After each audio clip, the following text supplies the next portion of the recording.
Blog Talk Radio. Welcome to Institute for Personal Development, where total consciousness is the new frontier. Kriya Yoga is the union of the individual with the divine. Join us as we explore the practices that initiate this process.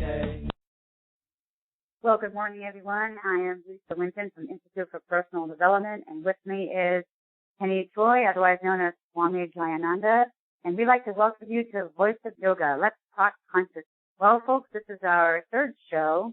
On our previous shows, we've discussed what is yoga, and the second show we discussed how do we really know when we are doing yoga.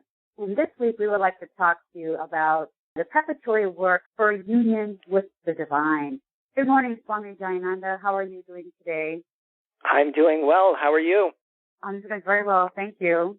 Well, maybe you can get us started about the preparatory work for union with the divine. You give us some inspiration as to, well, what does that really mean and what do we have to do to get started?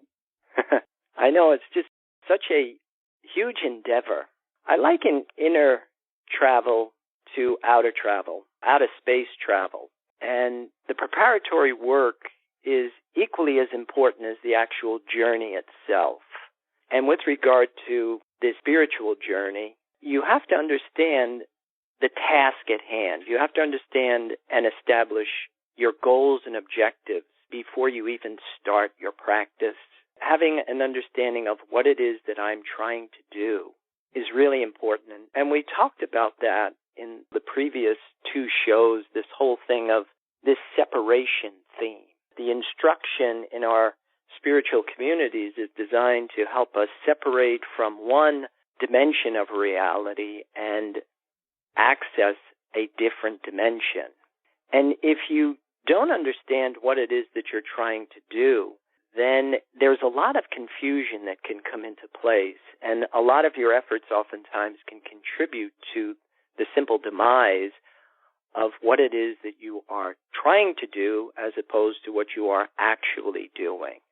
And so having an understanding of this separation, that I have to separate from one dimension of my makeup, one source of sustenance, and then I've got to be very clear about what I'm going to attach myself to, and to be able to make a very scientific decision about what it is that you are going to unite yourself with, what it is that you are going to join with, is of the utmost importance, because it is your connection to this source of sustenance that will make this journey even possible. That your connection to this thing called spirit is what gives this mind-body complex the power to transform, to transcend the limits that we're kind of stuck in. And so your preparatory work, your path of knowledge, is of the utmost importance. I know you've talked about other methods that we also need to do for the path of action, path of knowledge, and path of devotion. Can you take a moment and maybe discuss those with us as well? Yeah. How you go about it, what are the small steps? And again, that's what we have constantly been talking about, is yoga is a science. It's all cause and effect. If I do this, I should expect this, and this to happen. And so when you break yoga down in the way that we have, there are 8 essential stages to it. There are practices to initiate a process.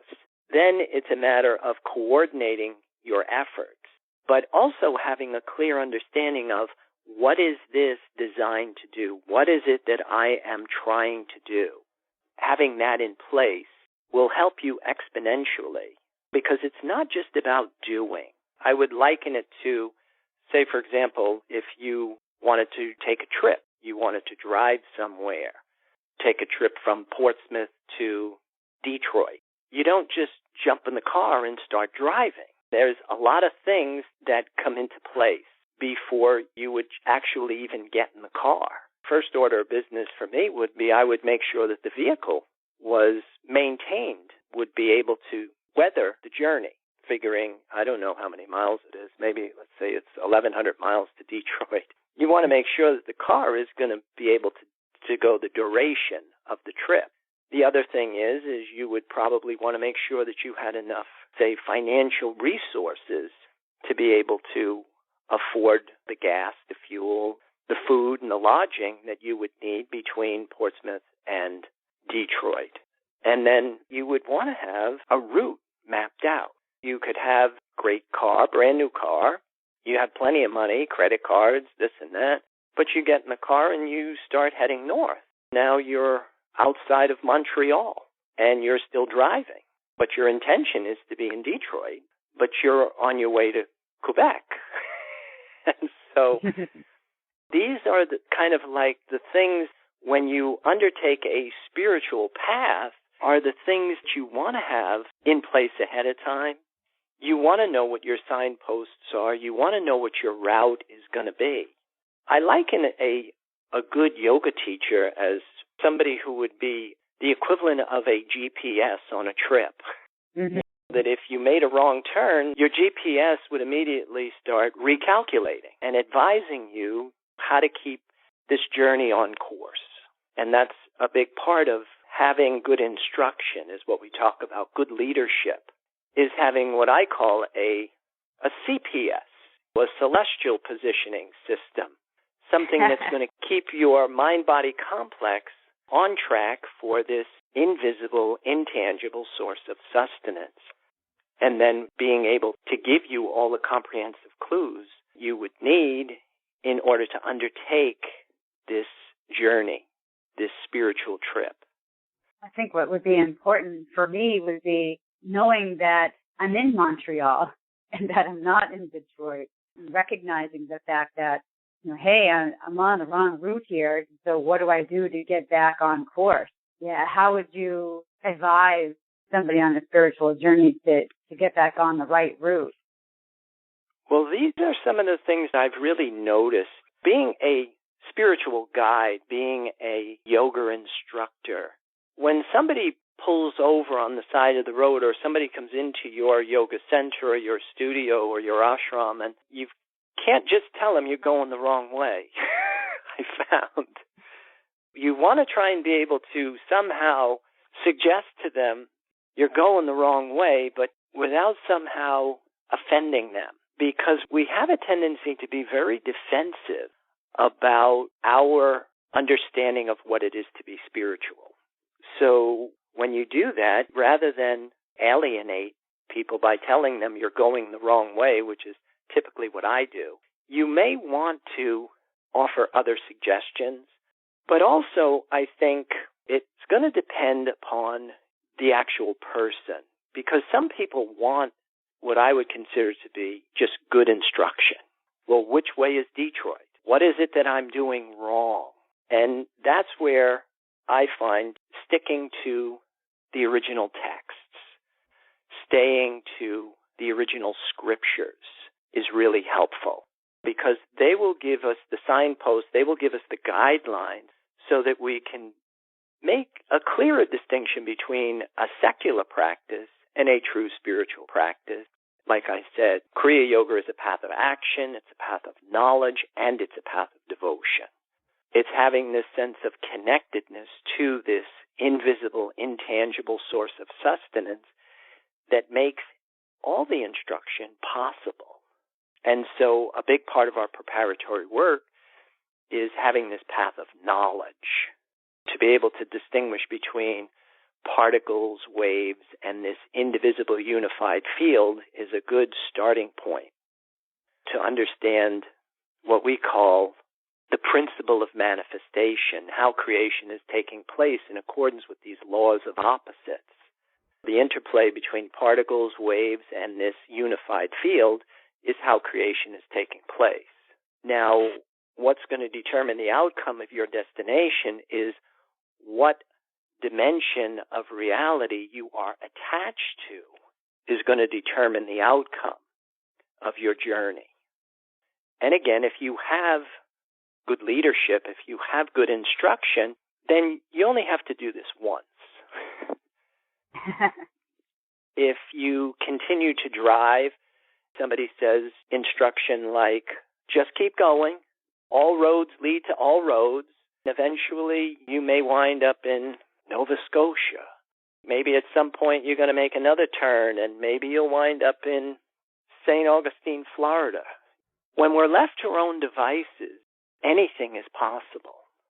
But when you have good instruction, then you can marshal your resources and you can pinpoint your efforts and you can start to exponentially get a good return on your effort.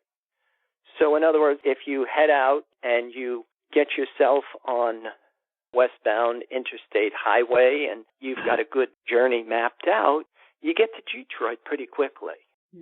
And the same is true with this experience of apotheosis.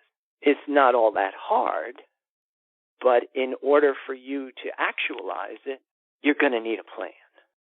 Now, it's just that you talk about when you say to know one thing is one thing, but doing is paramount to the success. So you usually say, you got to go from knowing to doing. Is that kind of like what you're leading up to? Well, yeah. It's not just an intellectual accomplishment. It is instruction to do something. We have to separate from one source of reality and reconnect to another, which is going to take action. And without going from knowing to doing, then you are just basically substituting this intellectual devotional mirage for this true experience of spirituality, this true experience of transcendence. So basically, just because I think I'm spiritual and I've read all the spiritual work, doesn't necessarily mean that I am spiritual or am I, becoming divine. I would have to really ensure that I employ strategies to get to my outcome, which would be this union that we speak of. Right. And that's like what we talk about is the physics of spirituality. Because our spiritual communities have been, I want to say, contaminated with a lot of shams and delusions. There's a lot of things out there that are just cliche phrases that we have accepted, like all roads lead to all roads, that you don't have to do anything to be spiritual. Or I think one of my favorite ones is listening to Oprah Winfrey say, your deepest desire will lead you to your highest purpose. And that's just intellectualism. Your deepest desire can lead you to your highest purpose if you separate from your desire for something tangible and rebirth your body in something that's invisible and intangible. So there's the difference, going from knowing to doing. I think at this point maybe we want to take a short break for our sponsor. Sounds like a good idea. We'll hold that thought and we'll be right back. Om Purnamada Purnamidam Purnat Purnamudachyate. If you are looking for a samadhi-based experience, IPD Kriya Yoga has the goods. A complete yoga program that includes the practices and the process.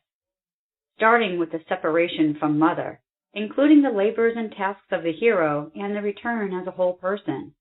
Practice makes perfect only when practice is whole. Kriya Yoga is a path of action, knowledge, and devotion. Samadhi, or total consciousness, is experienced by knowing and doing with devotion. Call or click now and get started.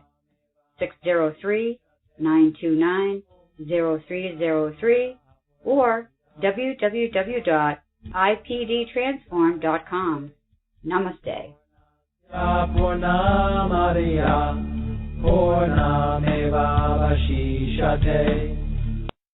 Welcome back to our program. Swami, we were talking about some intellectual phrases. You were saying that all roads lead to all roads. And I was thinking about one during the break, and I've heard this quite often, and that is, well, anything in moderation and nothing in excess, those two. And that's I heard that at my workplace just the other day. Could you just take a moment and maybe talk about those two widely used phrases? Well, again, I view them as misinterpretations of the oracle written in Delphi, which was know thyself, nothing in excess. And for the most part, it is the interpretation of a human in the larvae state, perspective of know thyself, nothing in excess. The human in the larvae state is primarily aware of the pain, pleasure, control dramas of their physical body. Indulgence in the outside world is really how they define themselves and how they define success, where in fact the oracle itself says know thyself, which means that we must know ourselves in the way that we're created, that we're not just a physical body, but we're the interplay between a body, a mind, and this thing called spirit. And so the complete human experience is when we have integrated those different dimensions of our makeup. But in order to do that, we have to disconnect from this limited source of sustenance and reconnect to a more reliable resource, which is the void or the nothing. So what the oracle is saying is that we really must indulge ourselves in nothing or the void, as opposed to continue to draw from particles or waves. Does that help at all, or? Oh, yeah, most definitely. It's just funny that you were just talking about spiritual phrases, and I had just experienced those two just recently, so I kind of wanted to throw that out there. It is. It's a common use of the phrase, anything in moderation. Where has that gotten us, though, collectively? But if you understand the know thyself first, see, before we can access this part of ourselves that is eternal, we have to refine the physical body. We have to distill, purify, and perfect the physical body, and then literally rebirth the body in the void or the nothing. And what's interesting is that wisdom is supported by all of the scriptures that are out there. They're all saying it. They all say it in different ways. But the thing that I find that is interesting is how we have missed the mark. We just don't seem to get it. It's amazing how far off point we really are, because all we understand now are the pain, pleasure, control dramas of the body. And indulgence is all we really understand. But if you have gratitude for the things that you are indulging in, then it is considered to be spiritual. And as opposed to being spiritual means you are indulging yourself in the void or the nothing. Do you see the difference? I do. And I was just thinking that could also just be another level of knowing or being grateful for what you're indulging in is one thing, but to know that you're being grateful for indulging in something other than what supports us, that's a whole nother level to knowing and doing. Right. And I think we talked a little bit about that last week. Mm-hmm. To know and not to do is really yet not to know, that Tibetan phrase. Yeah. Like you said, that's a whole new level of knowing.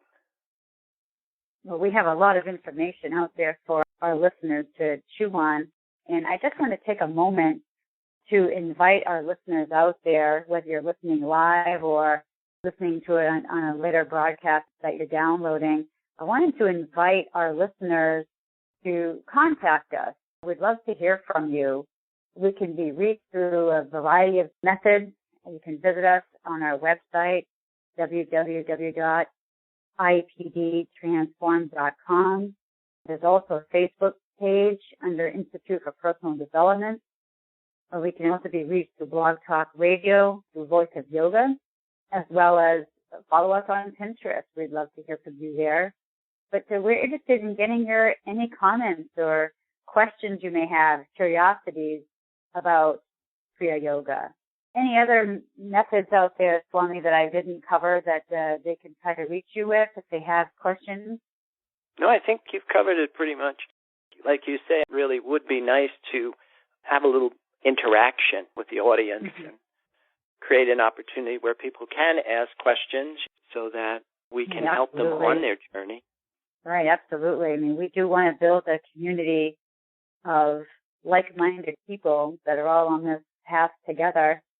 with that 100 monkey theory, if we get 100 monkeys, we can all surely change the world. Absolutely. It's the Chinese proverb. You get the light in the soul, beauty in the person. Beauty in the person, harmony in the home. Harmony in the home, honor in the nation. Honor in the nation, peace in the world. And that's a big part of what we're trying to educate people with, is how to get the light in the soul.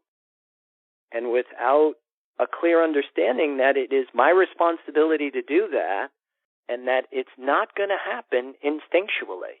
That by thinking, breathing, eating, sleeping, and fornicating, we survive, but we will not grow. That in order for the human being to grow psychologically and spiritually, there had to be a departure from instinct and appetite. And that's a big part of what we're educating people, is how to do that, what it's going to look like when you're doing it, and what are the benefits of doing that.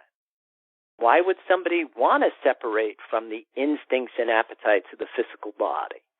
That could be something that we can maybe continue on maybe next week. Right. That's a great idea. I think it's just the fear of not knowing what they're going to be missing out on. They don't realize that, hey, we're missing out on a lot by not doing that. So that would be a great topic for next week. Yeah, because being spiritual is not deprivation. It is indulgence. Mm-hmm. And so, I think we'll call that it for today. And I appreciate you taking the time to put this show together. I look forward to next week.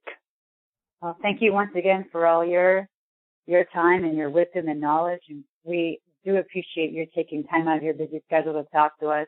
And thank you to all those listeners out there who are tuning in. And don't forget, reach out to us. We'd love to hear from you. Everybody have a great day, and namaste. Namaste.